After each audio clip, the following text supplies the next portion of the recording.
recording. And then, speaking of people that have political problems, let's see what's going on in Israel here as we get close in the penultimate reading of 2 Kings. Tonight will go 16 through 20. And by the time we're done tonight, only Judah will be left, because Israel's going on an unplanned vacation. So let's see here as I share my screen. Oh, do I have the power share? I need to make you host. Sorry about that. No problem. It just Which means chapter are we on, Kevin? 2 Kings 16. 16. Ahaz. Okay, that's what I thought, but I wanted to make sure.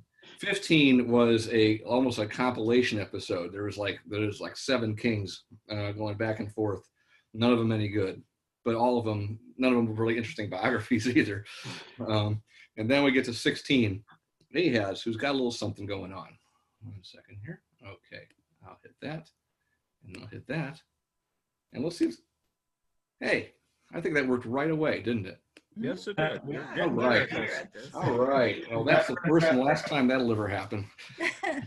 Okay. Get it up there. So meanwhile, back down in Judah, in the 17th year of Pekah, son of Remaliah, Ahaz, son of Jotham, king of Judah, began to reign. Ahaz was 20 years old when he became king, not usually an age known for its wisdom, and he reigned in Jerusalem 16 years. Unlike David his father, he did not do what was right in the eyes of the Lord his God. He walked in the ways of the kings of Israel, and even sacrificed his son in the fire, following the detestable ways of the nations the Lord had driven out before the Israelites. So this is the first king that I remember actually, sacrificing kids, one of the participating in child sacrifice. That's most unfortunate. He offered sacrifice. Verse 4. He offered sacrifices and burnt incense at the high places, on the hilltops, and under every spreading tree. That's bad too, but based on what followed, what came before it, I think I might have put it in slightly different order for dramatic impact. Then Rezin, king of Aram, and Pekah, son of Remaliah, king of Israel, marched up to fight against Jerusalem. So Israel is teaming up against Judah, fighting against Jerusalem, and besieged Ahaz, but they could not overpower him. At the time, Rezin, king of Aram, recovered Elath for Aram by driving out the men of Judah. Edomites then moved into Elath and have lived there to this day. Ahaz sent messengers to say to the king of Assyria, I am your servant and vassal. Come and save me out of the hand of the king of Aram and of the king of Israel who are attacking me. You sell out to one to get rid of the others. And Ahaz took the silver and gold found in the temple of the Lord and the treasuries of the royal palace and sent it as a gift to the king of Assyria. The king of Assyria complied by attacking Damascus and capturing it. He deported its inhabitants to Kir and put Rezin, their king, to death.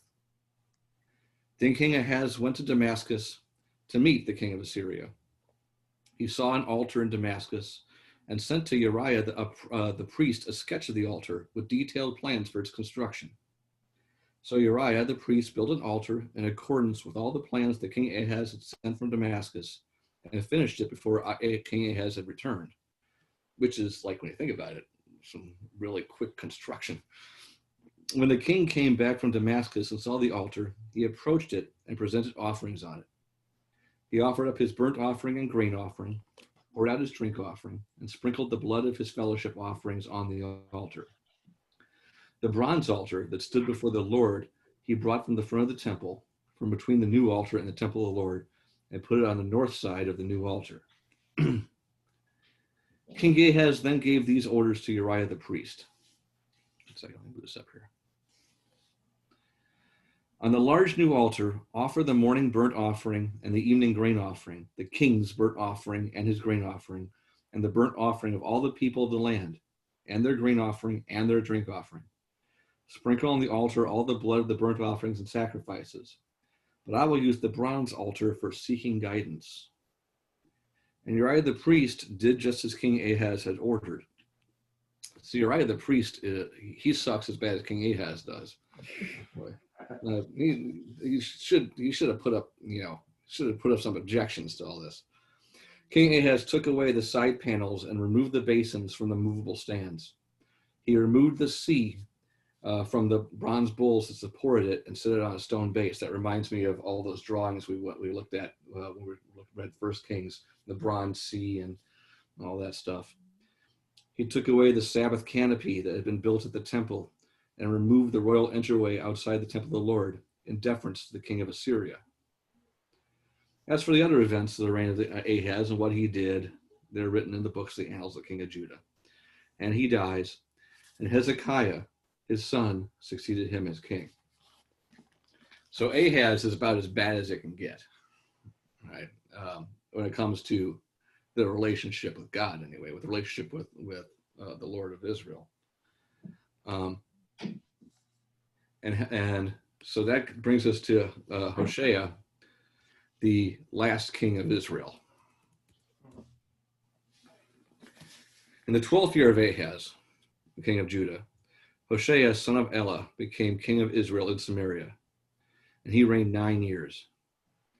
He did evil in the eyes of the Lord, but not like the kings of Israel who preceded him.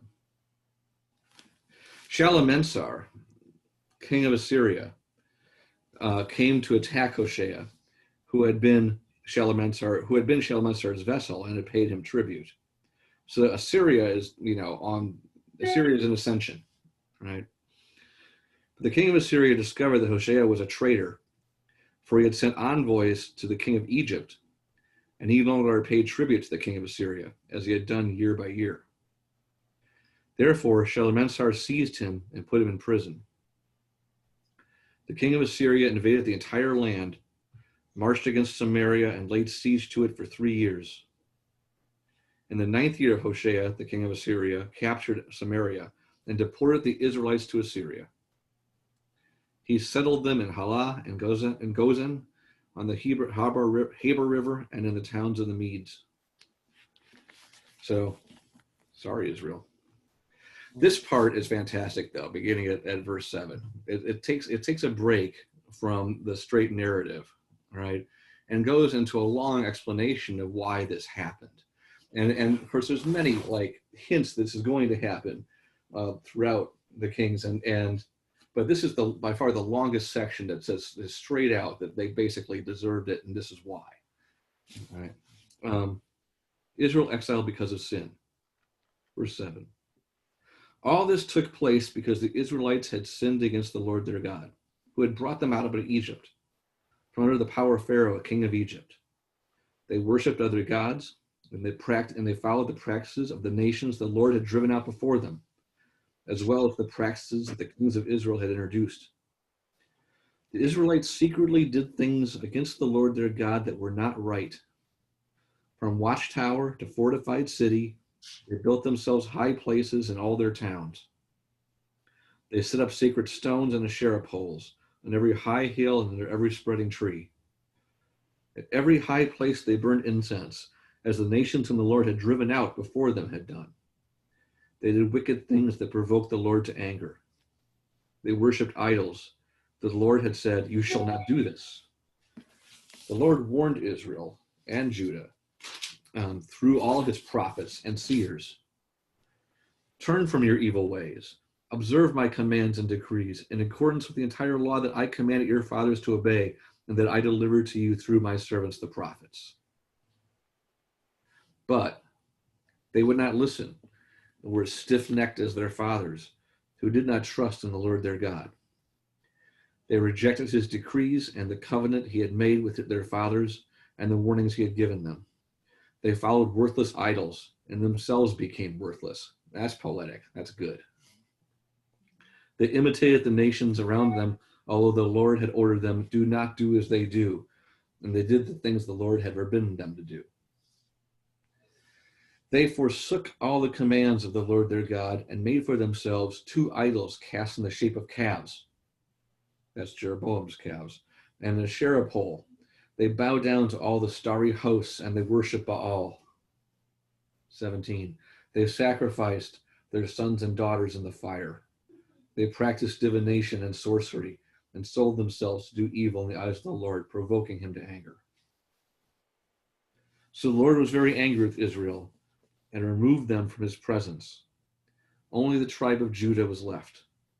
And even Judah did not keep the commands of the Lord their God. They followed the practices Israel had introduced.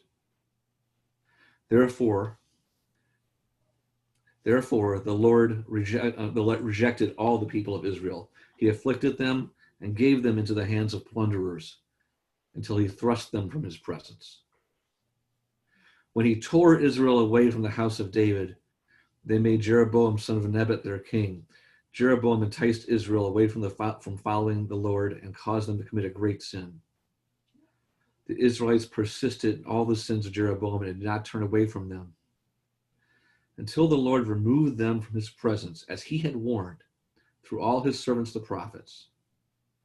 So the people of Israel were taken from their homeland into exile in Assyria, and they are still there. Before we get to Samaria resettled here, it's a particularly long chapter, as you can tell.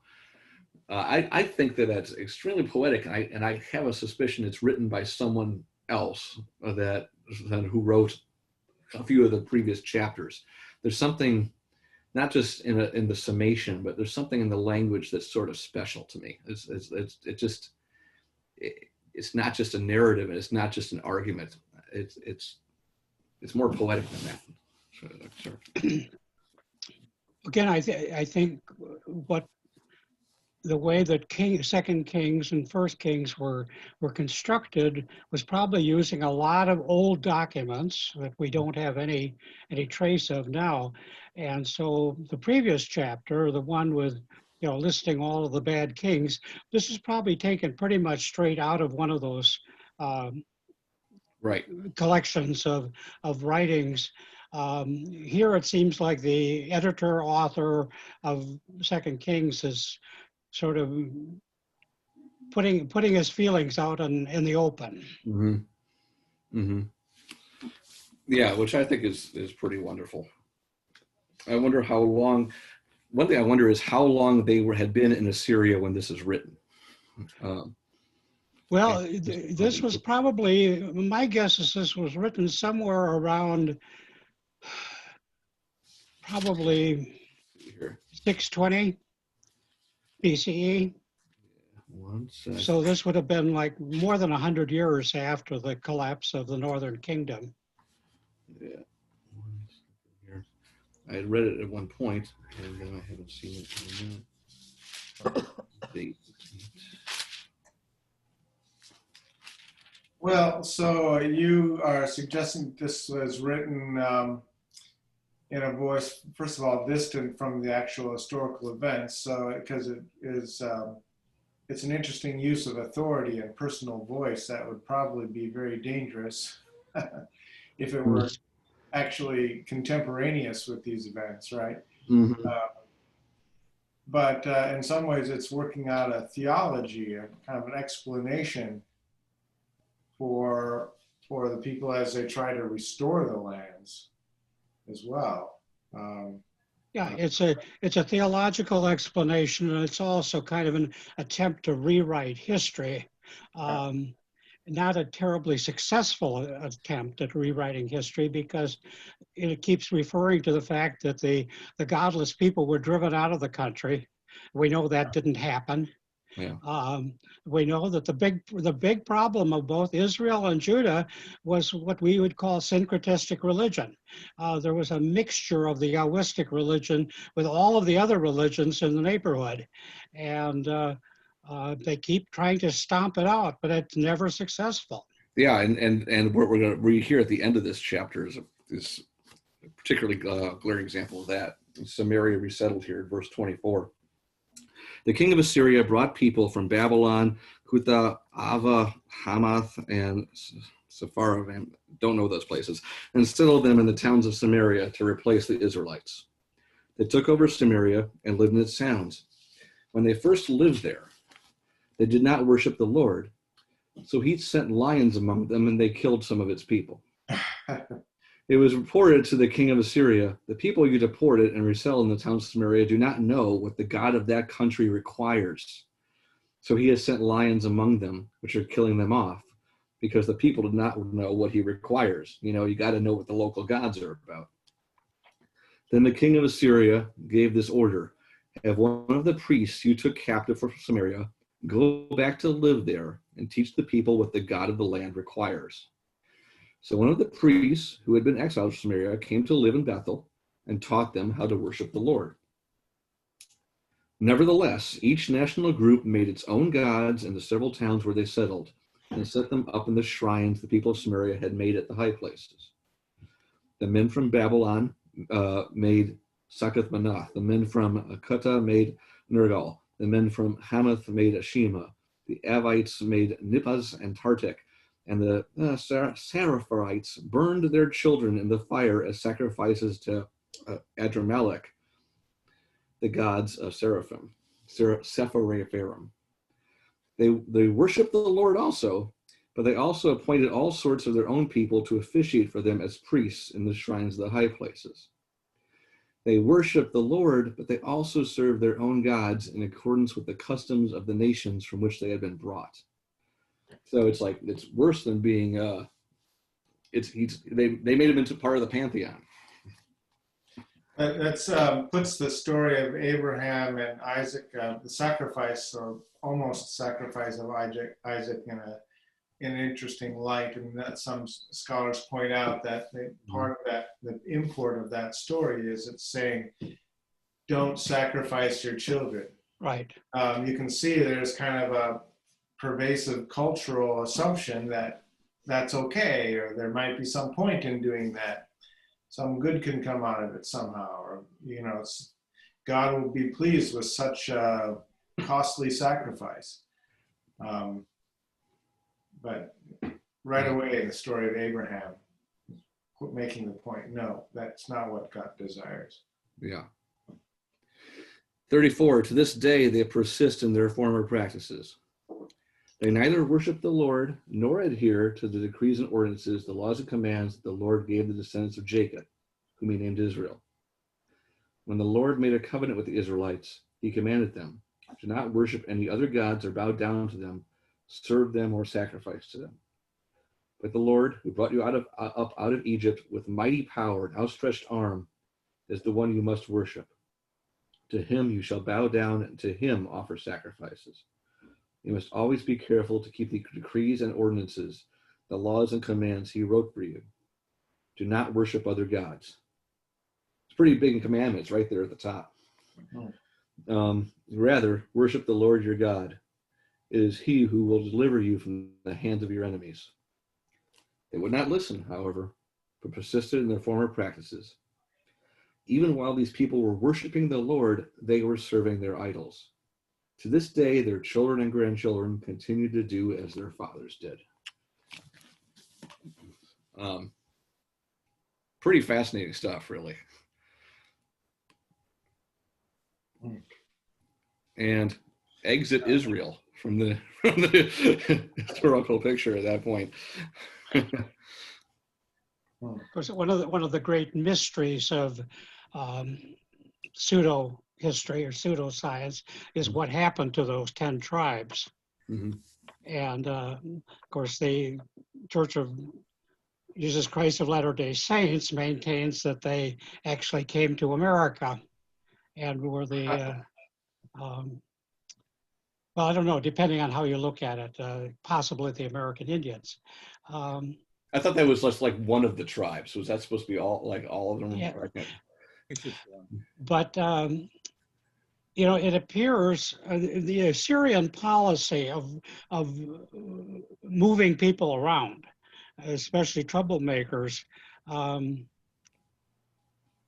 there seems to be a lot of historical evidence that they did that in a lot of cases, and it seems I don't know that the place names that are listed in Kings are really actual places that anybody's ever been able to establish that. But it's thought that probably the tribes of Israel ended up somewhere in Eastern Persia or even Afghanistan. Hmm. Yeah, I don't know. I know that there is always like, minor, I don't want to say religions, but minor cults that have grown up around the world and then burned out from time to time, linking themselves in one way or another with one of the lost tribes or the lost tribes of Israel, for sure. I guess I'd assume that there was forced intermarriage and a bunch went into slavery, but there was some remnant that was there and there were some that returned, and it just became very diluted rather than a coherent, consistent people go on the move and search for a different land. I just, Yeah, well, it seems like also that by the time the kingdoms get taken into captivity, there's quite a difference between the Danites and Judah, right? So the Danites are another mystery because they appear to probably have not been a Semitic tribe, which meant that they were not relatives at all. But when you think about this area that constituted the former country of Israel, Jesus grows up in this neighborhood. Yeah. And Galilee is at that point, pretty much Orthodox Jewish, if you will. So I don't know when that transition takes place. I've never come across any books or articles that explain that. Yeah. Was this part of the tension with like in Jesus's time with the Samaritans? Right. Because they claim some historical legacy connection to the Jewish the Torah, but they have a different mountain they worship on, and right. It's kind of a different tradition, and they're a mixed breed Jew or something. That's how they're looked down upon by the Jews in Jerusalem. Yeah, and the Samaritans there is still a sect within Judaism that still exists. There are only, I think, maybe a few thousand members. Yeah. But the question would be, how did Galilee, which is the northern part of the former kingdom of Israel, how did that end up being as Jewish as it was? Yeah. The Samaritans were kind of like a separate people, and there was a lot of conflict all through the 6th and 5th and 4th centuries between the Jews and the Samaritans. Mm-hmm. So Galilee to me is a mystery. Yeah, well, that's why it's always fun to explain to kids every year why the Good Samaritan is ironic, right? Well, yeah, I mean it's a very offensive way of putting things to a Jew of Jesus' time. Yeah, very good. I liked it when you stood up there, Pastor. I like that chair. I like the flower print on. It's nice. I like that. If I saw that in a store, I would get that for my own. I think it was Cost Plus or some world market kind of place. No. There's a world of difference, my friend, between Cost Plus and world market. World market gets their stuff from Cost Plus and then raises the price times 5. Well, I mean, world market has furniture, right? Oh yeah, we are. Yeah, I'm pretty sure. I think that's where Kari gets stuff sometimes. Does World Market still exist? Oh yeah, well it's in Evanston anyway. The one on Evanston. Yeah, I don't know. Did they close it? Okay, because I heard they were heading for bankruptcy, but. There was Pier 1. Pier 1 went under, and Pier 1 I always thought of as like the forerunner of like World Market is very like it. Anyway, I don't know if maybe there's a Pier 1 still in Galilee. We'll figure that out sometime. So move on here to chapter 18. Meanwhile, back in Judah, which is hanging on for another chapter or so, we got Hezekiah. In the 3rd year of Hoshea, son of Elah, king of Israel, Hezekiah, son of Ahaz, king of Judah, began to reign. He was 25 years old when he became king, so old enough in America to be a member of the House of Representatives, and reigned in Jerusalem 29 years. His mother's name was Abijah, daughter of Zechariah, you might recall her. He did what was right in the eyes of the Lord, just as his father David had done. As a matter of fact, he did better than most. He removed the high places, smashed the sacred stones, cut down the Asherah poles. He broke into pieces the bronze snake Moses had made, for up to that time the Israelites had been burning incense to it. It was called Nehushtan. Let's see here. I need a reference on this one. Now, is it Moses that made that, or was it Aaron who made that? I recall, I thought it was Aaron who made that one of the times. Wasn't there 2 times when Moses disappeared for a while? And Aaron, first of all, the first time was the golden calf. I thought the snake was the second time, but I don't figure out that. I don't recall Moses making a golden snake. Yeah. Mine just commentary just says that it was a symbol of Baal. This related to the incident with the scorpions. Okay, yeah, but the burning incense to it, that seems to be that's a problem. Hezekiah trusted in the Lord, the God of Israel. There was no one like him among all the kings of Judah, either before him or after him. There wasn't much after him. He held fast to the Lord and did not cease to follow him. He kept the commands the Lord had given Moses, and the Lord was with him. He was successful in whatever he undertook. He rebelled against the king of Assyria and did not serve him. From watchtower to fortified city, that's expressions pop up twice there. From watchtower to fortified city, he defeated the Philistines as far as Gaza and its territory. In King Hezekiah's 4th year, which was the 7th year of Hoshea, son of Elah, king of Israel, Shalmaneser, king of Assyria, marched against Samaria and laid siege to it. At the end of 3 years, the Assyrians took it. So Samaria was captured in Hezekiah's 6th year, which was the 9th year of Hoshea, king of Israel. The king of Assyria deported Israel to Assyria and settled them in those towns, as mentioned before. Verse 12. This happened because they had not obeyed the Lord their God, but had violated his covenant, all that Moses, the servant of the Lord, commanded. They neither listened to the commands nor carried them out. So this puts in context of Hezekiah's history. 13. In the 14th year of King Hezekiah's reign, Sennacherib, I'm going to go with Sennacherib, king of Assyria, attacked all the fortified cities of Judah and captured them. That's not good. So Hezekiah, king of Judah, sent this message to the king of Assyria at Lachish. I have done wrong. Withdraw from me, and I will pay whatever you demand of me. The king of Assyria exacted from Hezekiah, king of Judah, 300 talents of silver and 30 talents of gold. So Hezekiah gave him all the silver that was found in the temple of the Lord and all the treasuries of the royal palace. 16. At this time, Hezekiah, king of Judah, stripped off the gold with which he had covered the doors and doorposts of the temple of the Lord and gave it to the king of Assyria. You think that's going to keep the king of Assyria away from long? Never works. It always works out so well. The king of Assyria sent his supreme commander, his chief officer, and his field commander with a large army to King Hezekiah at Jerusalem. They came up to Jerusalem and stopped at the aqueduct of the upper pool on the road to the washerman's field.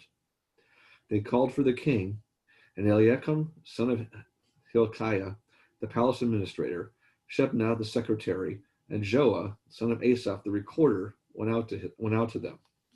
So he sent the church council to deal with it. The field commander said to them, "Tell Hezekiah, this is what the great king, the king of Assyria, says.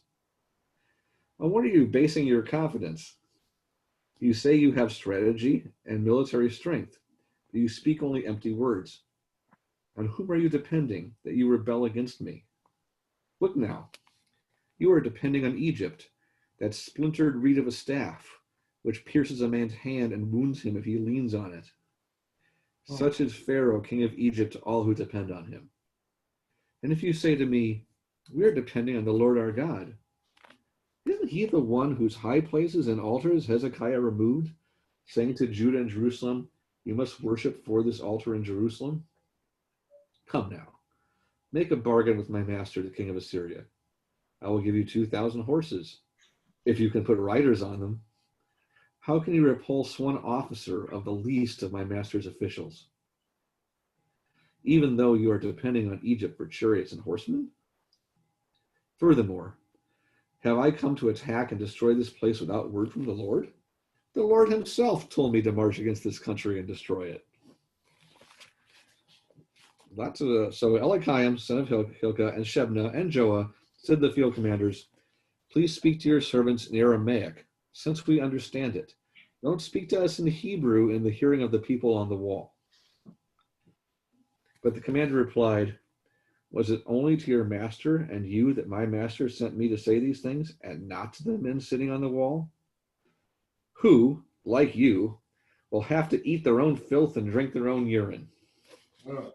Like, well, he's not issuing idle threats.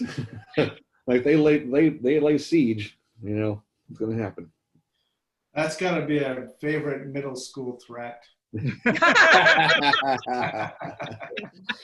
They're not. They wouldn't say filth. No. Yeah. Well, my translation says dung, so that's. Yeah. The Catholic translation straight ahead said excrement, which I word. But all of them say urine. 28. Then the commander stood and called out in Hebrew, which is kind of cool. He knows it. Hear the word of the great king, the king of Assyria. This is what the king says. Do not let Hezekiah deceive you. He cannot deliver you from my hand. Do not let Hezekiah persuade you to trust in the Lord when he says, the Lord will surely deliver us. This city has not been given into the hands of the king of Assyria. Do not listen to Hezekiah. This is what the king of Assyria says. Make peace with me and come out to me. And every one of you eat from his own vine and fig tree and drink water from his own cistern, until I come and take you to a land like your own, a land of grain and new wine, a land of bread and vine and vineyards, a land of olive trees and honey. Choose life and not death. Do not listen to Hezekiah, for he is misleading you when he says the Lord will deliver us. Has the God of any nation ever delivered his land from the hand of the king of Assyria? Where are the gods of Hamath and Arpad? Where are the gods of Sepharvaim, Hena and Eva? Have they rescued Samaria from my hand? Who of all the gods of these countries has been able to save his land for me? How then can the Lord deliver Jerusalem from my hand? But the people remained silent and said nothing in reply, because the king had commanded, do not answer him. Then Eliakim, son of Hilkiah, the palace administrator, Shebna the secretary, and Joah, son of Asaph, the recorder, went to Hezekiah with their clothes torn, because that's what you do when you're upset, and told him what the field commander had said. So Hezekiah is in a load of trouble. He's already given away all the gold and silver, so there ain't nothing left to give away. And you got to hand it to the army commander there.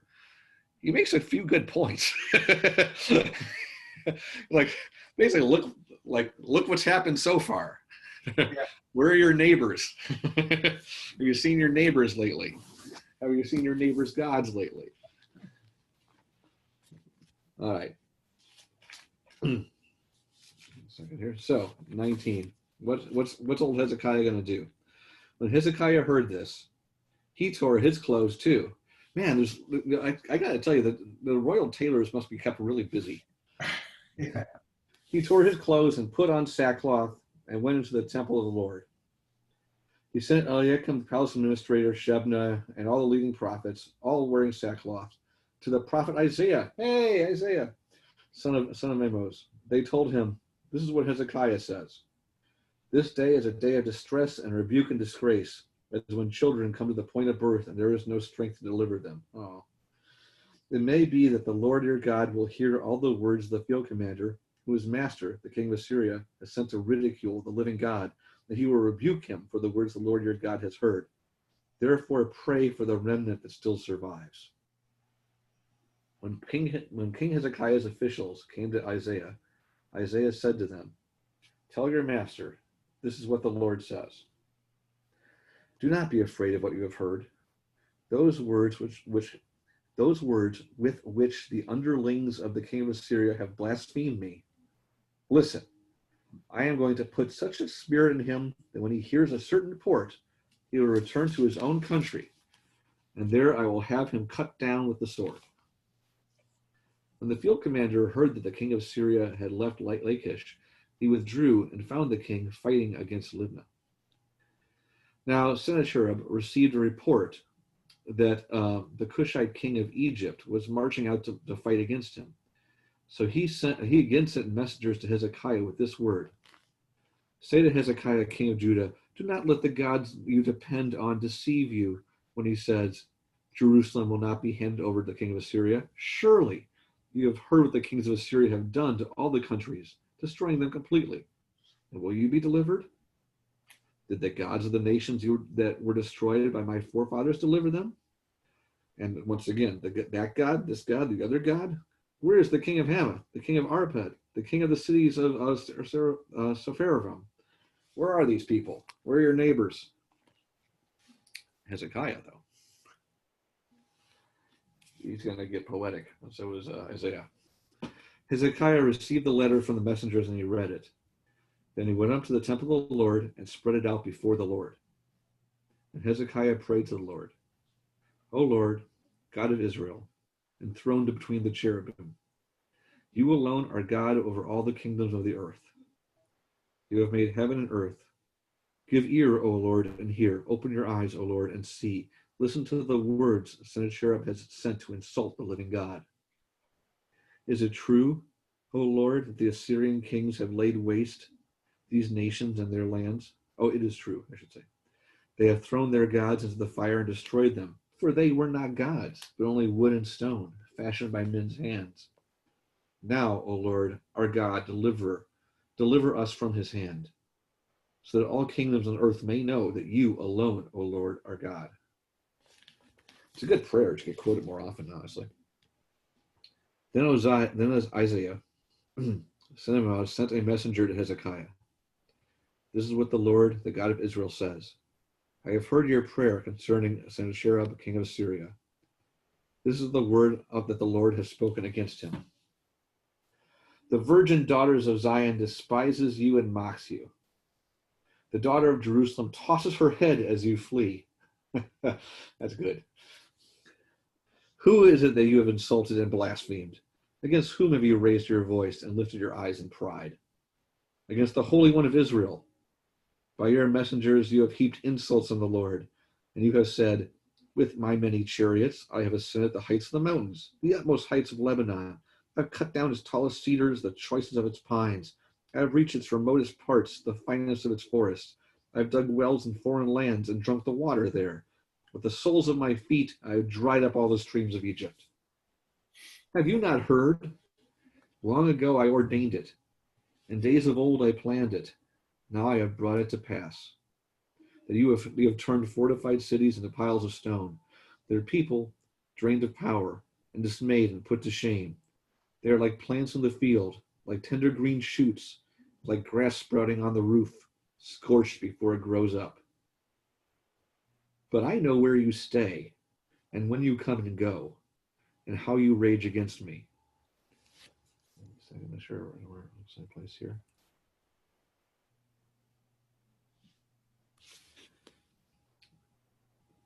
Because you rage against me, and your insolence has reached my ears, I will put my hook in your nose and my bit in your mouth, and I will make you return by the way you came. This will be the sign for you, O Hezekiah. This year you will eat what grows by itself, and the second year what springs from that. But in the third year, sow and reap, plant vineyards and eat their fruit. Once more, a remnant of the house of Judah will take root below and bear fruit above. For out of Jerusalem will come a remnant.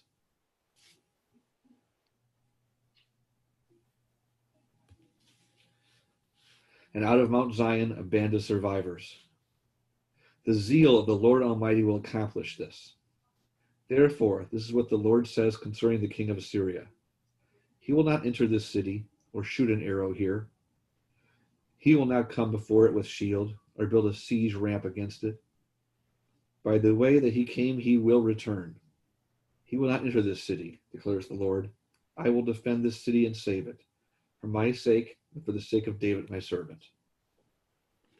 That night, the angel of the Lord went out and put to death 185,000 men in the Assyrian camp. When the people got up the next morning, there were all the dead bodies. So Sennacherib, king of Assyria, broke camp and withdrew. he returned to Nineveh and stayed there. One day, while he was worshiping in the temple of his god, his sons, Adremelech and Sharezer, cut him down with a sword, and they escaped to the land of Ararat. And Esarhaddon and his son succeeded him as king. That is a heck of a chapter. Yes. Yeah. Hmm. That's good.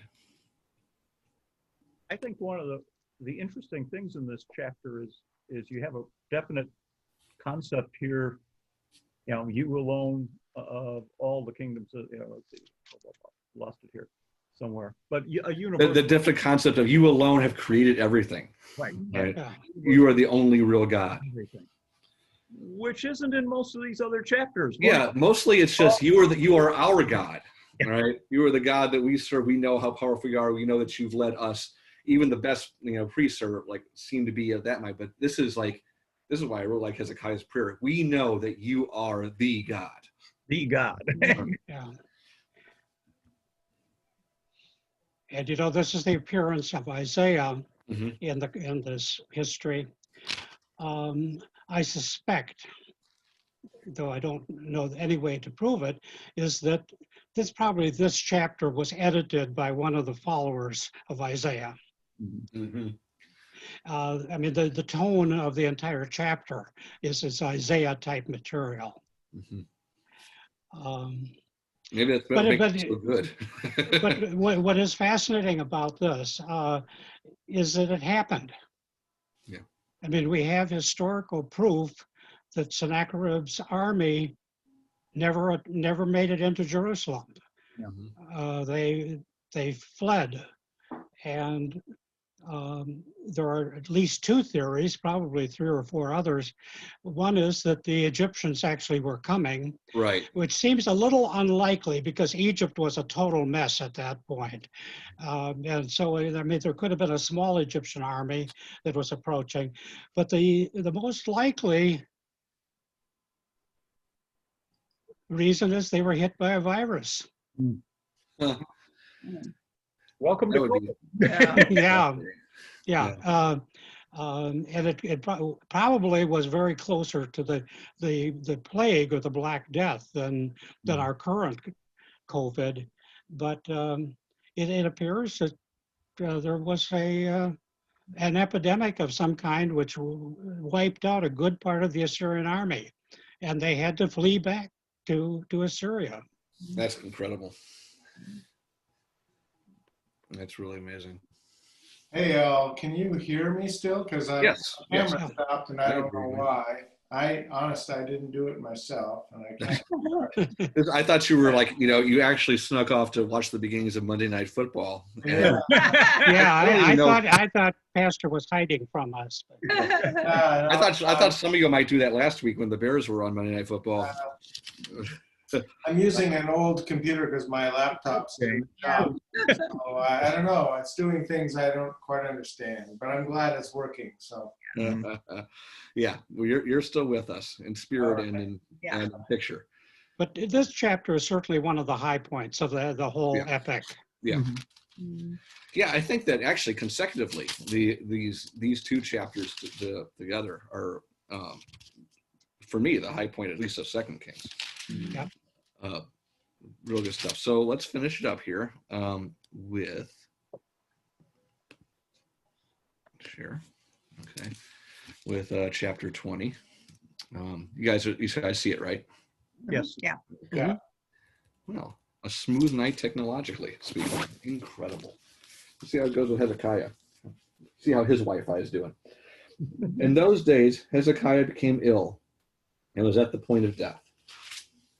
The prophet Isaiah went to him and said, "This is what the Lord says. Put your house in order, because you are going to die. You will not recover." Hezekiah turned his face to the wall and prayed to the Lord, "Remember, O Lord, how I have walked before you faithfully and with wholehearted devotion and have done what is good in your eyes." And Hezekiah wept bitterly. Before Isaiah had left the middle court, the word of the Lord came to him. "Go back and tell Hezekiah, the leader of my people, this is what the Lord, the God of your father David says. I have heard your prayer and seen your tears. I will heal you. On the third day from now, you will go up to the temple of the Lord. I will add 15 years to your life, and I will deliver you and this city from the hand of the king of Assyria. I will defend this city for my sake and for the sake of my servant David. Then Isaiah said, prepare a poultice. Is that how you pronounce it? Poultice? I've seen the word. Sure. Prepare a poultice of figs. They did so and applied it to the boil, and he recovered. And I think that goes to your point about a possible plague. It's possible that Hezekiah had that as well. Maybe that's a reference to the boil. Hezekiah had asked Isaiah, what will be the sign that the Lord will heal me and that I will go to the temple of the Lord on the third day from now? Verse 9, Isaiah answered, this is the Lord's sign to you. The Lord will do what he has promised. Shall the shadow go forward 10 steps, or shall it go back 10 steps? It is a simple matter for the shadow to go forward 10 steps, said Hezekiah. Rather, have it go back 10 steps. Then the prophet Isaiah called upon the Lord, and the Lord made the shadow go back the 10 steps it had gone down on the stairway of Ahaz. So switch the shadow line. It's pretty cool. At that time, Merodach Baladan, I want to call him Mercedes-Benz. Merodach Baladan, son of Baladan, king of Babylon. Babylon, sent Hezekiah letters and a gift. It always starts with letters and a gift, because he had heard of Hezekiah's illness. Hezekiah received the messengers and showed them all that was in his storehouses, the silver, the gold, the spices, and the fine oil, his armory, and everything found among his treasures. There was nothing in his palace or in all his kingdom that Hezekiah did not show them. That's a mistake. Then Isaiah, the prophet, went to King Hezekiah and asked, what did these men say? Where did they come from? From a distant land, Hezekiah replied. They came from Babylon. The prophet asked, what did they see in your palace? They saw everything in my palace, Hezekiah said. There is nothing among my treasures that I did not show them. Then Isaiah said to Hezekiah, hear the word of the Lord. The time will surely come when everything in your palace and all that your fathers have stored up until this day will be carried off to Babylon. Nothing will be left, says the Lord. And some of your descendants, your own flesh and blood, will be born to you will be taken away, and they will become eunuchs in the palace of the king of Babylon. The word of the Lord you have spoken is good, Hezekiah replied, for he thought, will there not be peace and security in my own lifetime? Which an amazingly self-centered response to it. I was like, well, at least I get to live the rest of my life in peace, so all right. As for the other events of Hezekiah's reign, all his achievements, and how he made the pool and the tunnel by which he brought water into the city, hey, it's good civil engineering. Are they not written in the book of the annals of the kings of Judah? Hezekiah rested with his fathers, and Manasseh, his son, succeeded him as king. So I end with a laugh because I just couldn't, I read that earlier today for the second time, and I'd forgotten that was his response. I thought, well, you'd expect him to be a little more upset. He's like, at least I get my 15 years. Well, good for Hezekiah. He didn't have to go to Babylon. I think it's worth noting that at this point, Babylon is not a major player on the world scene. Way over there, too. Babylon is a small kingdom, a bunch of troublemakers, because the Assyrians keep having to try to put them down, but it does not become a power until it is able to grow considerably, and then it wipes out the Assyrians. Right. But that's coming up later. Yeah. And like I always say, then they take the Jews to Babylon to invent reggae music. That's a very inside baseball joke right there. So yeah, we're getting there. We still have to get Judah into captivity, which we will eventually do, of course, and we still have Josiah, the last really important, huge, great savior-like king. Yeah. to come in these last 5 chapters, and a little bit more Isaiah as well. So we have that to look forward to. And then next. Thank you. I'm sorry. I'm still here, so I just want to say thank you. Oh, yeah. Thank you for still being here. Yeah. And I look forward. So, Richard, what is your study going to be on when you launch it? Well, you're doing the final 5 chapters next week. Mm-hmm. So then the following week I can start. I'm going to cover some of the same territory because one of the texts for the study of the exile is the passage that you're going to be doing next week. Mm-hmm. But I'm looking to divide it into 4 sections, and they're probably going to be a little shorter lectures. There probably won't be a full hour.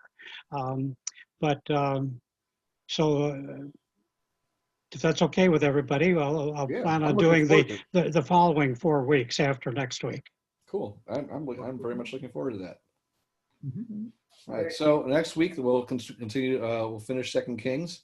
Who knows? I might even have a graphic organizer, as we call them in teacher circles. Oh yeah. Well, otherwise known as a chart.